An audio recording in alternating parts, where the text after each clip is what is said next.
ampla essa, né?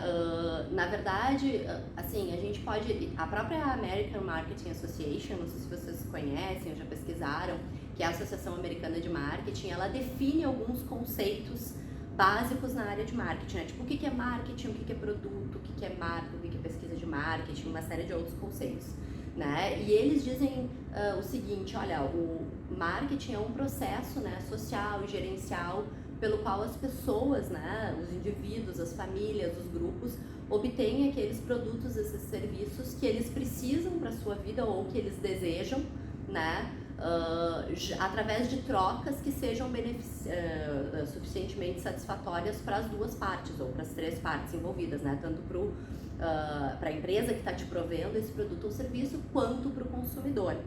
E atualmente a própria Associação Americana de Marketing disse, olha, mas para esse processo realmente ser interessante, para ser um processo de marketing correto e satisfatório, isso deve acontecer, né, esse processo de troca, ele deve acontecer de forma que ele seja satisfatório para o provedor de serviço, a empresa, para o consumidor, mas que também ele gere um benefício, uma oferta de valor para todos os stakeholders, né? Ou seja, tanto para os acionistas da empresa, para os funcionários, para os parceiros, para os fornecedores e, sobretudo, nessa última versão e nesse último entendimento, para toda a sociedade, né? O que isso quer dizer? Existem trocas que podem podem beneficiar a mim, a empresa, mas não a sociedade como um todo, né? Ou seja, eu posso estar gerando muito resíduo, posso estar fazendo um tipo de consumo que não seja um consumo ético ou socialmente responsável, né? E isso, obviamente, faz parte de muitas trocas e transações hoje entre as empresas e os consumidores, mas já é uma preocupação, né? Que o marketing deveria agregar essa preocupação quando existem essas trocas entre empresas e consumidores. Então, esse conceito de troca é um conceito central, né?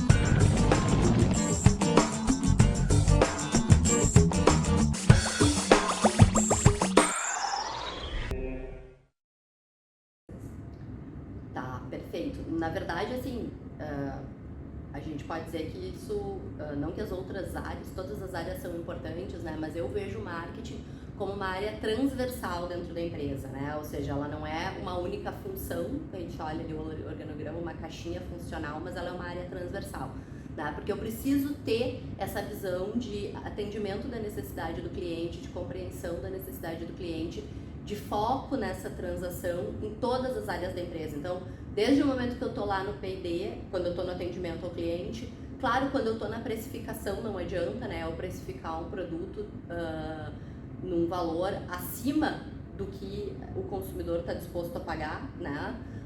Então eu tenho que ter esse foco também, eu tenho que ter esse foco na engenharia. Claro que cada empresa tem determinadas áreas, né? Tem empresas de produtos, de serviços e assim por diante. Mas esse foco no cliente, essa visão orientada para o cliente, esse entendimento das necessidades do cliente, de novo, com um olho também no que é bom de entregar, né, ou desenvolver em prol da sociedade, é algo transversal dentro das organizações. Então eu diria assim, se eu não tenho uma visão de posicionamento para cliente, de foco no cliente, bom, então como é que eu vou ter produto e mercado, né? E aí se eu não tenho produto e mercado, eu não tenho empresa. Então para mim é primordial, assim, a importância é, ou eu tenho essa visão ou não tenho. As pessoas confundem muito marketing com comunicação, né? Ah, não, mas eu tenho que ter aqui, não é isso só, né? Também, mas não só. Então a importância do entender as necessidades do cliente, de ter um enfoque, né, no cliente, não no produto, é vital.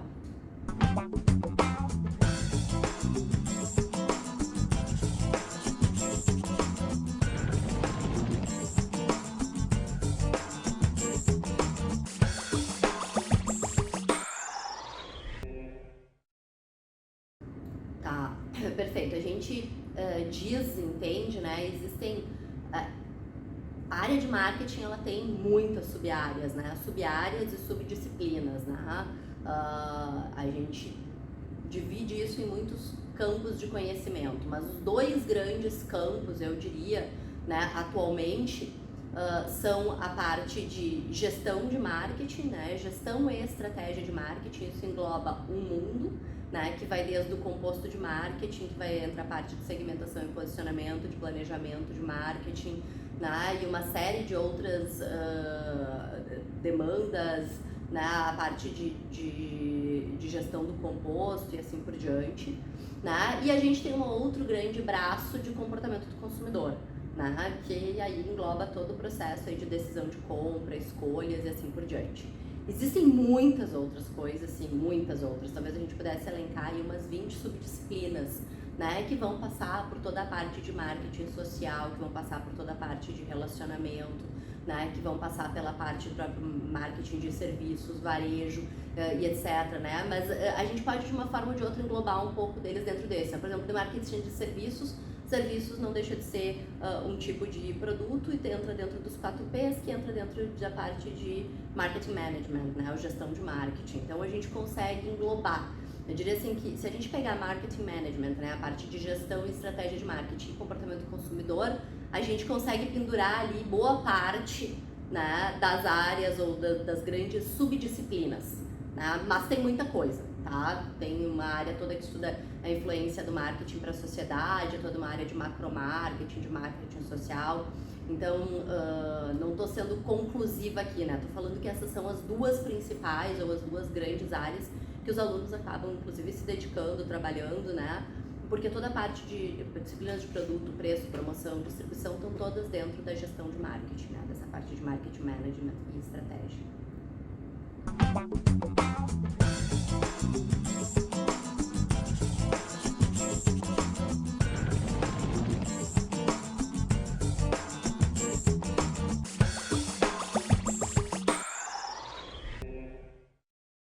Tá, perfeito, que é uma das grandes áreas, que é a área que eu trabalho, né?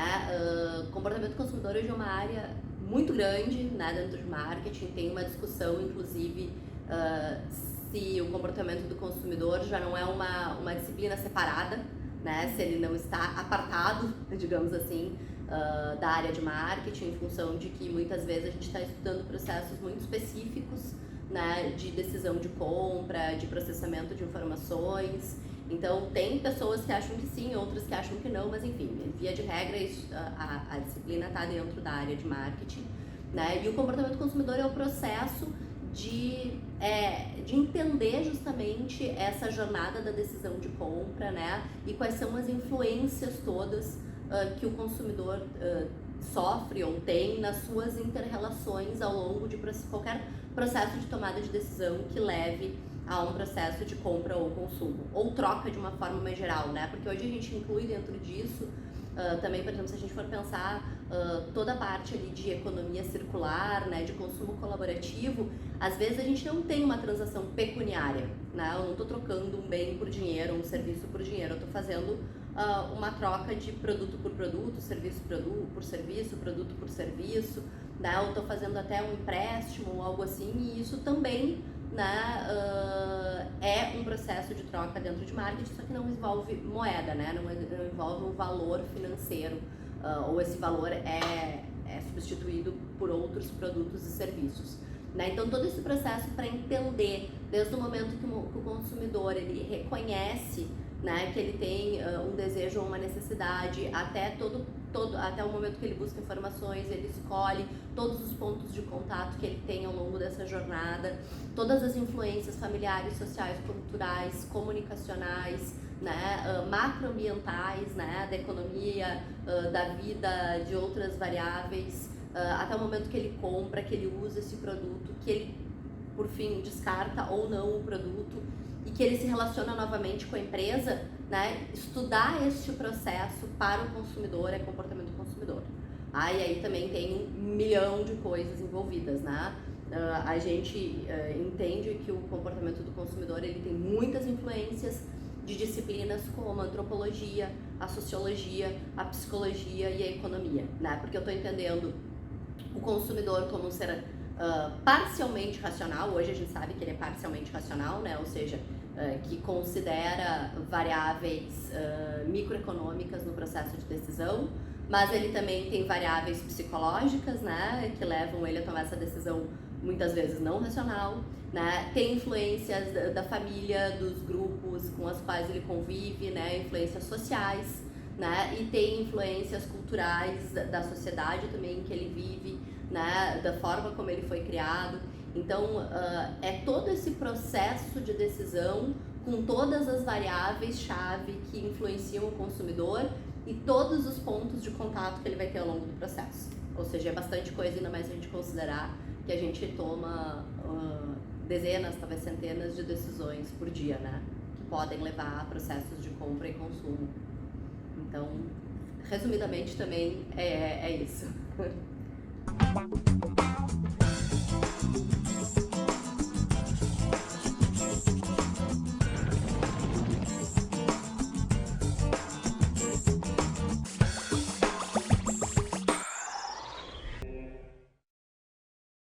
Assim como o processo de marketing para as empresas, né, eu entender o comportamento do consumidor é eu saber para quem que eu estou focando o meu produto ou serviço.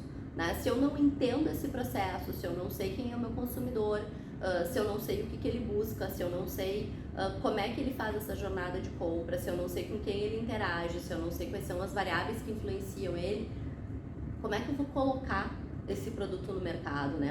Eu tô dando um tiro no escuro, né? Eu não sei para quem e nem de que forma esse produto vai ser aceito, né? Então, a importância de entender o comportamento do consumidor é vital, é eu entender para quem que eu tô oferecendo a minha oferta, né? Para quem que eu tô entregando o meu produto, né? Quem é o meu consumidor-alvo de maneira geral.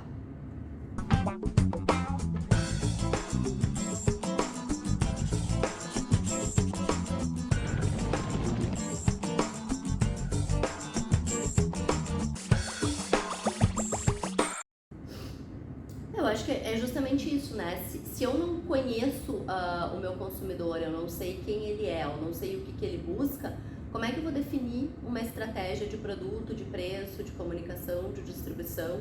Como é que eu vou saber se eu tenho que colocar o meu produto numa loja de bairro ou numa loja de shopping, né? Ou se eu faço um pão para vender na padaria ali da esquina ou faço um pão gourmet para vender, né, numa brasserie super sofisticada.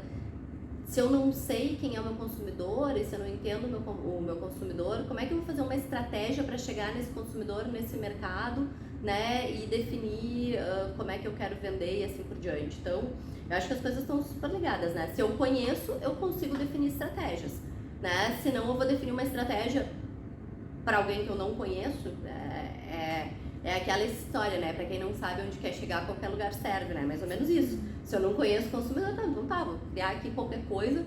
Pode ser até que, por acaso, eu acerte em alguma coisa em algum momento, mas eu não vou acertar sempre, né, em tudo, ou quase nunca, né, na maioria das coisas. Então, essa é a importância, né? Eu conseguir para poder definir estratégias, né? Eu conhecer, perdão, para conseguir definir estratégias.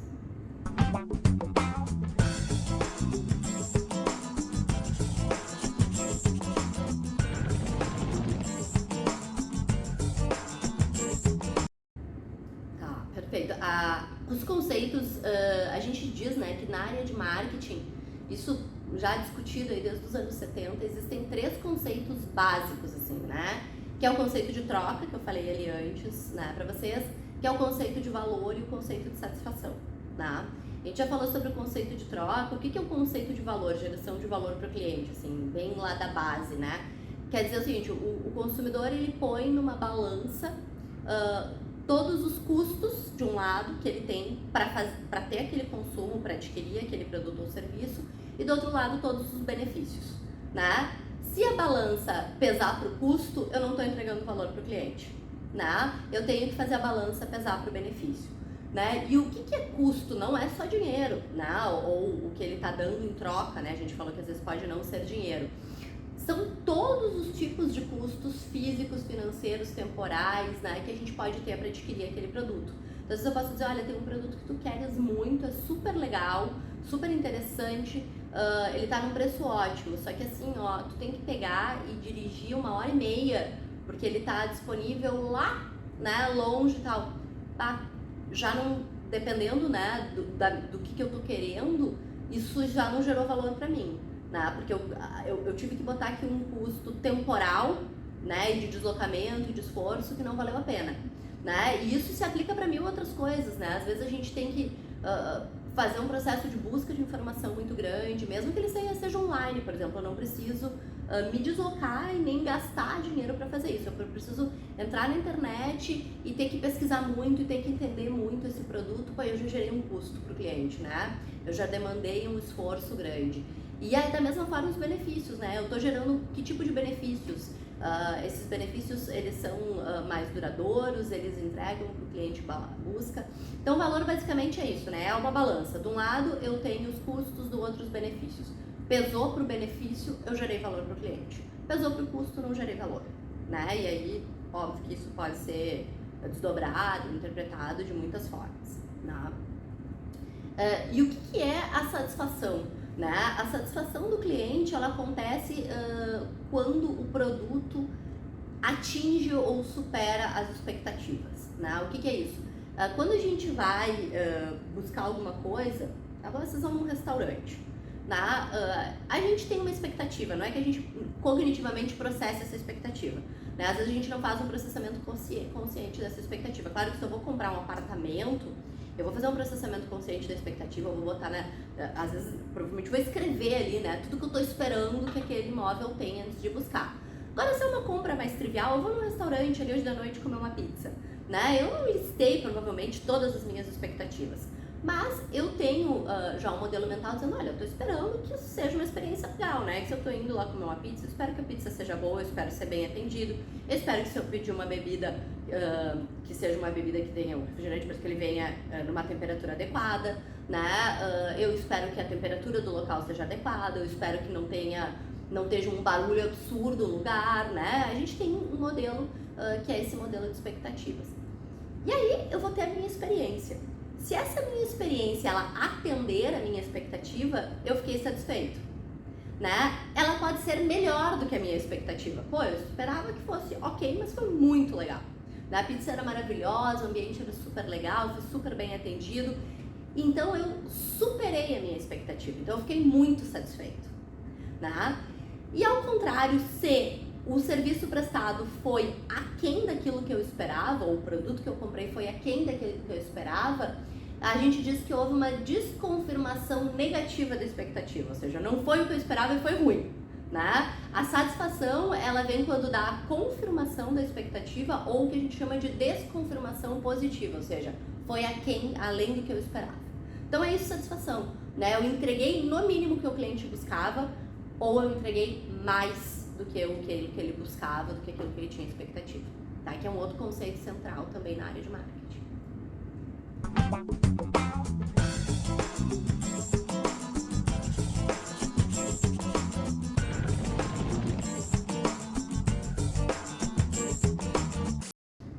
Tá, essa questão do marketing geracional, né, ela já foi muito usada, a segmentação por gerações, né, e eu acho que ela faz um certo sentido, as gerações têm características, mas as coisas estão ficando muito mais fluídas hoje em dia, né, então tem características geracionais, mas tem características não geracionais, né, então a gente está falando ali dos baby boomers, né, que são os indivíduos que nasceram depois da Segunda Guerra, né, quando deu aquele boom de bebês no mundo, né, depois vem a geração X ali, que vai até... Depende do autor, né? Às vezes nos Estados Unidos é diferente um pouco, eles têm um recorte geracional que chega a dar uns 4, 5 anos de diferença da gente, mas vamos dizer que a geração X ali, ela tá entre 65 até final dos anos 70, né? Início dos anos 80, aí vem a geração Z, depois os millennials, né? E hoje agora tem um filho de 1 ano e 10 meses, outro dia eu li que ele é da geração, não me lembro qual é a geração agora, dessas crianças que estão nascendo agora. Né? Depois vem a Y, a Z, os millennials e assim por diante. O que acontece, né? É claro que tem características que marcaram muito fortemente essas gerações. O cara que nasceu depois da guerra, ele foi impactado por um período de bonança, essas pessoas queriam construir muito fortemente, né? Uma vida, um patrimônio, né? A geração X ainda, né? Que é a minha geração, é muito marcada assim também por um senso de realização, de busca, de posse. né? A geração Y, ela já vem afrouxando essa questão. Os millennials já não pensam em posse, né? Eles pensam muito mais em usabilidade. É a geração do consumo compartilhado, né? Do compartilhamento de carros, de apartamentos na praia, né? Do Airbnb, do Uber e assim por diante. Agora, claro que a gente está fazendo um recorte simplista, porque assim, hoje em dia todo mundo usa Uber e Airbnb, né? Meu pai e minha mãe que são baby boomer, eu, os alunos aqui que são da geração dos millennials, né? E as crianças vão vir. Então, assim, são modelos que acabam ficando, mas existem questões muito intrínsecas, né? Eu acho que essa questão, por exemplo, da posse, né? Dos bens, de tu querer, por exemplo, ter um carro, ter um apartamento, que é uma coisa que a gente já não vê, menos na geração Y e muito menos dos milênios, eles não estão nem aí pra isso, né? Tipo, quando eu fiz 18 anos era o máximo fazer carteira, tu queria ter um carro e tal. Fazer carteira pra quê, né? Deixou de ser um valor, né? Então eu acho que a gente tem que entender esses movimentos subjacentes que muitas vezes são históricos, né? E a história anda em ciclos, a vida anda em ciclos, né? Por que em alguns momentos é muito importante, por exemplo, tu ter propriedade para solidificar a tua independência, em outros momentos não. Independência é liberdade, né? Eu poder ir para onde eu quiser, então melhor se eu não tiver uma casa, eu posso me mudar, eu posso ir para cá, eu posso ir para lá. Então entender isso é muito importante, né? Claro que a gente está entendendo também, por exemplo, hoje nós estamos num momento em que os baby boomers, eles estão ficando mais velhos, mas envelheceram com qualidade de vida, né? Essa geração que tem 70 anos tem qualidade de vida, como foi uma geração que poupou, tem uma, né, tô falando de forma geral, óbvio que tem gente que não, né, tem que viver de aposentadoria e tal, às vezes pouca, né, aposentadoria pública, do INSS, mas assim, tem gente que poupou, que fez um patrimônio, que está se aposentando ou não, está só diminuindo a carga de trabalho, e que tem grana para consumir uma série de produtos e serviços que estão sendo, inclusive, né, direcionados para eles.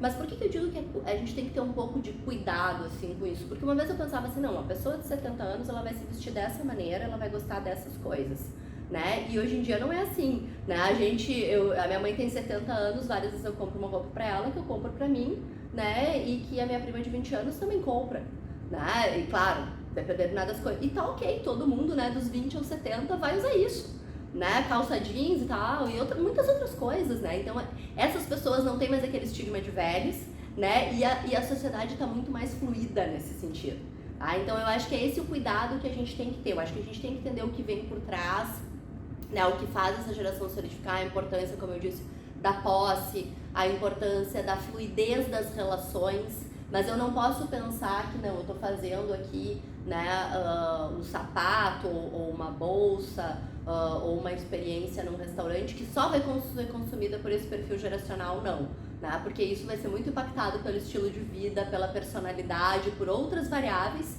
e as pessoas vão ter esse consumo muito mais fluido, né, tu vai ver gente de 70 anos viajando pelo mundo junto com gente de 20, né? Então isso é muito mais fluido. É claro que a gente vai perdendo, né? Tu vai ver muito mais gente de 20 anos predisposta a ter algumas experiências mais roots do que de 70, é óbvio. Mas os caras hoje estão numa outra vibe, né? Então não pensar, eu não segmentaria um produto só por conta da geração, mas é importante a gente entender esses pressupostos que fazem, né, essas características geracionais, né? Essa geração a geração pós-millennials, que é a gurizada aí que está pré-entrando na faculdade, né, que tem 12, 17 anos, eles são a geração, assim, mais aberta de cabeça, né? Então todas essas coisas que a gente foi aprendendo a lidar, né, como exemplo, assim, como conceitos de todos os conceitos de preconceitos, de alguns tipos de discriminação, etc. Isso não existe, né? A questão, assim, por exemplo, de gênero fluido, né? De tudo isso, para eles, assim, eles nasceram assim, isso é super normal. Então isso a gente tem que entender, né? Mas daí a pensar que essa pessoa vai comprar só um produto diferente do que o outro, né? Não, a gente está vendo os produtos serem muito mais comercializados por estilo de vida, né? Do que só por característica geracional. Tá? Então acho que essa é uma questão importante.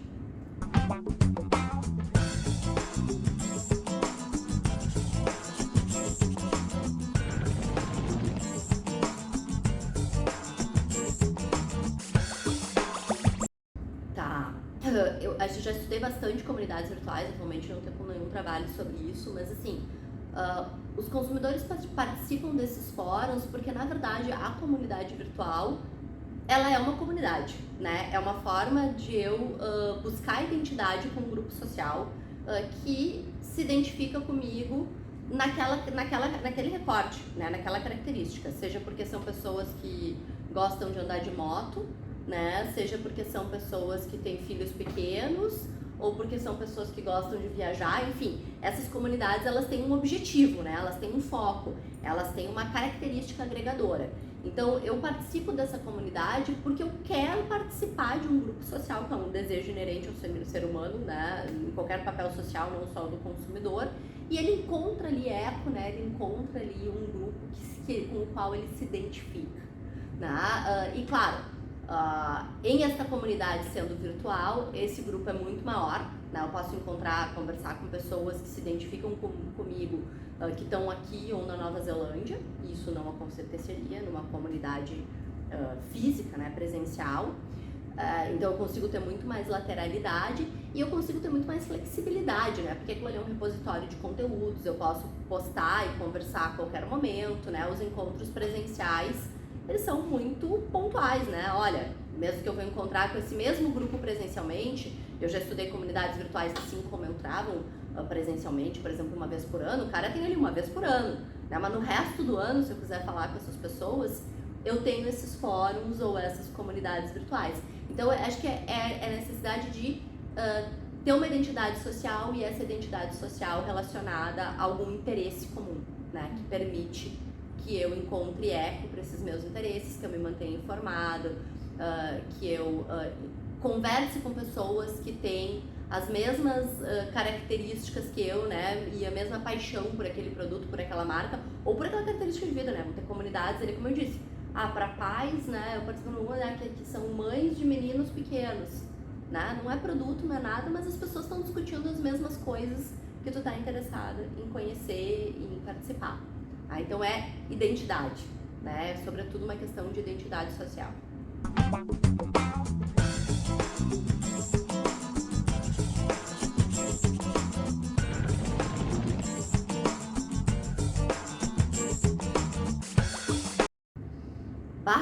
Essa pergunta aí eu te diria que eu não identifico o típico consumidor brasileiro, né?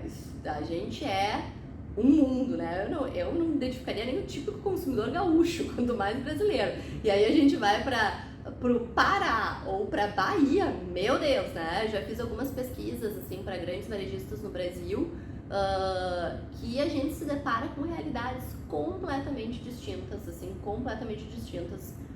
de um estado para o outro, mesmo falando de mulheres que supostamente, né, têm ali o mesmo perfil demográfico, instrução, classe social e etc. E que é outro estado, é outra vibe, e assim, só o fato de ser verão e inverno já é outro mundo, né? Da pessoa viver no verão ou viver no inverno. Então, o típico consumidor brasileiro é muito difícil, assim, mas eu acho que a gente tem algumas características, talvez nacionais, que sejam mais claras, né? O brasileiro, ele é um povo mais aberto, de forma geral, mesmo se a gente pensar nos mais fechados, né? Como o gaúcho, o curitibano, que conhece, mas ele é um povo aberto, acolhedor, interativo, né? Predisposto de forma geral a conhecer outras coisas, né? Outras culturas, né?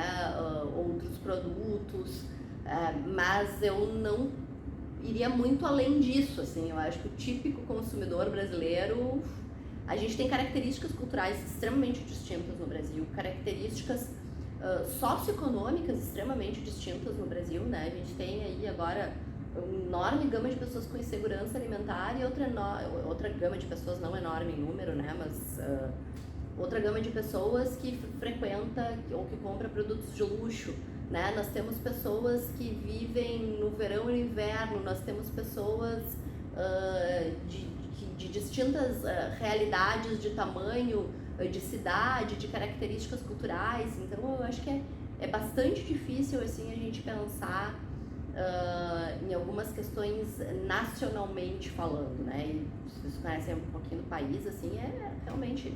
eu acho que a gente pode ver, assim, essa abertura, né? Essa capacidade de testar o novo, de aceitar o novo. Eu acho que ele é um consumidor predisposto à aceitação, à mudança, a conhecer o novo. Mais que isso seria um chute no escuro, né? A gente falar em um típico consumidor brasileiro, a meu ver, assim, não tenho esse perfil na minha mente.